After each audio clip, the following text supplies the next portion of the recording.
পৃথিবীতে বহু মানুষের বাস, আর তাদের মধ্যেই লুকিয়ে রয়েছে কিছু অসৎ ব্যক্তি, যারা আপাত দৃষ্টিতে প্রতিনিয়ত ক্ষতি করে চলেছে সৎ ব্যক্তিত্বের মানুষের।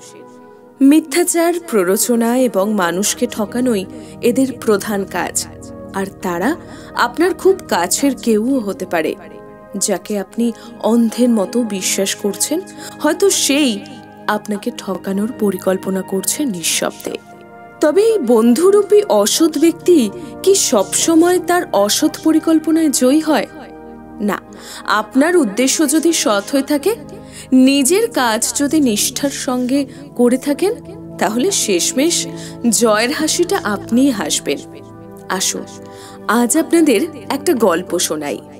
গল্পটি একজন গোয়ালার, যে প্রতিদিন একটি চালের দোকানে 1 কেজি করে পনির বিক্রি করত এবং 1 কেজি করে চাল কিনে আনত।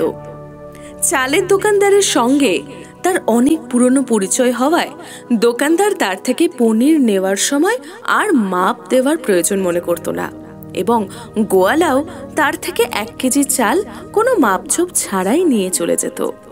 একদিন সেই দোকানে এক নতুন কর্মচারী কাজের জন্য যুক্ত হলো।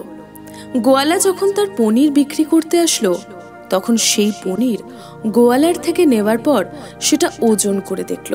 ওজন করতে গিয়ে দেখা গেল পনির 1 কেজির চেয়ে পরিমাণে 100 গ্রাম কম আছে।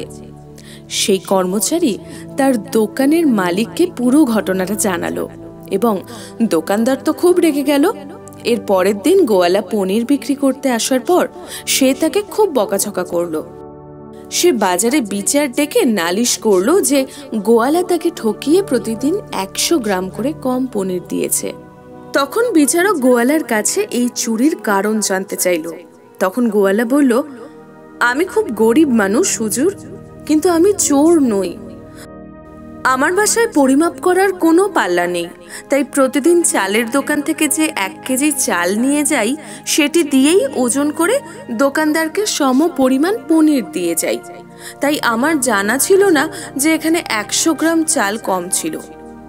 এরপর অনুসন্ধান করে গোয়ালার কথা সত্য প্রমাণিত হলো, এবং দোকানদার সবার সামনে লজ্জিত হলো। এই গল্প থেকে আমরা শিখলাম, অসৎ ব্যক্তি কখনোই তার উদ্দেশ্যে সফল হতে পারে না যদি তার অপর প্রান্তের মানুষটি সৎ হয়ে থাকে। তাই সবসময় নিজের কাজে সৎ থাকুন, কাছের মানুষকে না ঠকিয়ে সাহায্য করার চেষ্টা করুন। তাতে মানুষ হিসেবে আপনিই জয়ী হবেন। গল্পটা কেমন লাগলো অবশ্যই জানাবেন। আপনাদের কাছে এরকম অনুপ্রেরণামূলক কোনো গল্প থাকলে আমাদের সঙ্গে শেয়ার করবেন। আপনাদের গল্প সবার কাছে পৌঁছে দেব আমরা আমাদের পডকাস্টের মাধ্যমে।